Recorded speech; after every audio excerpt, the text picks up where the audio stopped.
Thom Matthan, written by Sharon Conyers, co-author Sarah Micah. Chapter 1 The Royalties. King Paul, along with Queen Mary, were sitting all alone on April 1st, which would have been the Queen's court season. The Queen rushed into the main hall of Bella Castle to greet her first and only child, Thom Matthan. "Husband," she spoke, "I'm going to put God first and our only child, Thom Matthan, to sleep within the third chamber. Do me one favor." "And what is that?" The king did not respond, for he was a mute. Therefore, he simply gestured it. The queen continued on. "Take good care of Thom Matthan if something bad was going to happen to me."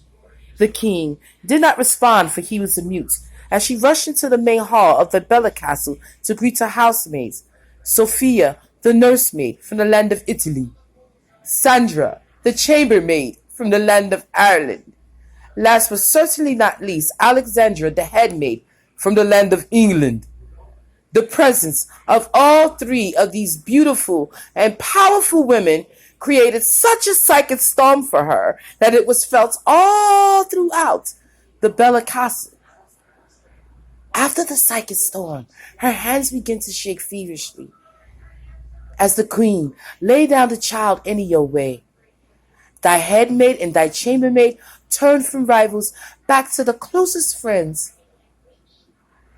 with their mouths wide open, both holding their chests in awe, for neither one of them trusted thy nursemaid. Thom Matthan, written by Sharon Conyers, co-author Sarah Micah.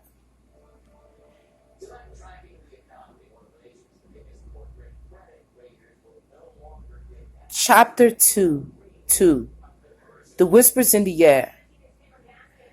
"This house does not belong to us!" the queen screamed at the very top of her lungs, so loud that the entire artistic circle can hear her.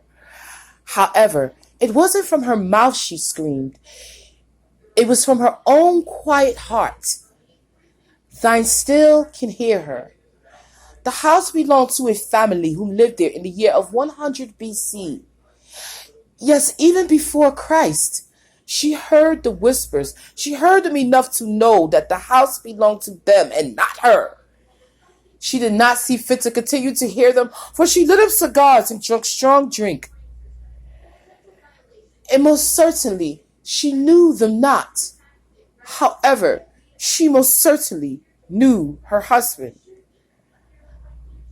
The house belonged to a family who lived there in the year of 100 BC. Yes, even before Christ. She heard the whispers. She heard them enough to know that the house belonged to them and not her. Her faith turned from religion to faith, back to religion again. Therefore, the house she screamed so loudly about turned out to be the last thing on thy mind. A note to thy father.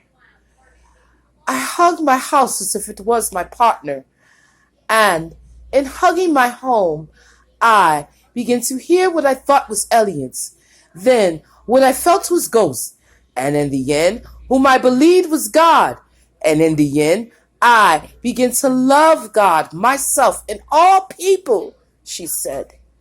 The Queen of England, 1842. Thom Matthan, written by Sharon Conyers,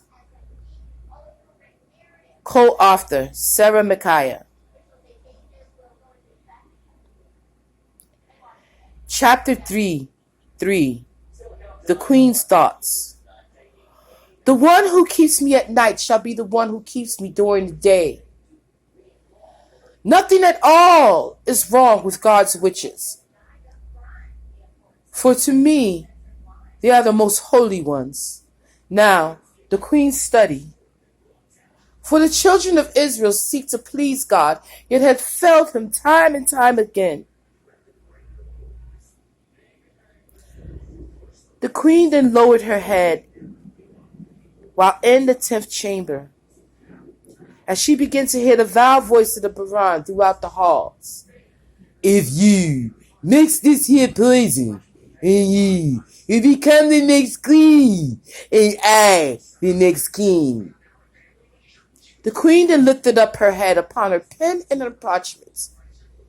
Therefore, look at the buildings once in their heart. Hear the whispers. See the history. They counted all of pure joy to keep God first. Thom Matthan, written by Sharon Conyers, co-author Sarah Micah.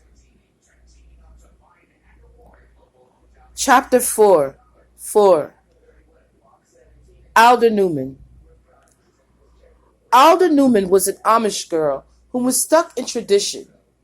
When she had gotten out on her own, she then believed that people, places, yes, even things would put her grace, her peace, her perseverance, yes, even her spirit in jeopardy. Alda had a deep concern concerning this and was sent to the Trill House orphanage to become a nurse at first. Then was swiftly transferred over to Dibella Castle in the year of 1842 to become just a maid. Alexandra, the head maid, then entered the main hall as she pulled from the 1300 drawers documents. Dust flew in the air, enough to make one sneeze to the points of the ER. For it was documented that she was living in religious solitude, and that she was an Amish girl who was stuck in tradition. You, Alexandra drove at her, shall hold no real title here. Why, whatever do you mean? Alda replied. Alexandra then tilted her head to the side of her. As she slowly replied, it means, Alexandra continued on, that you shall hold no real assignment, and that from day to day it shall change. Alda rudely interrupted her. You mean no routine? Why, yes, said Alexandra. That's exactly what I meant. Thom Matthan, written by Sharon Conyers, co-author Sarah Micah. Chapter 5. Alexandra, the headmaid, the confrontations. Mop the floors with bleach, Alexandra screamed at the very top of her lungs, for the floors were not tile, they were fine wood. Alexandra, the headmaid from Denmark, then looked timidly at Alexandra, who then sinked her nails into her skin.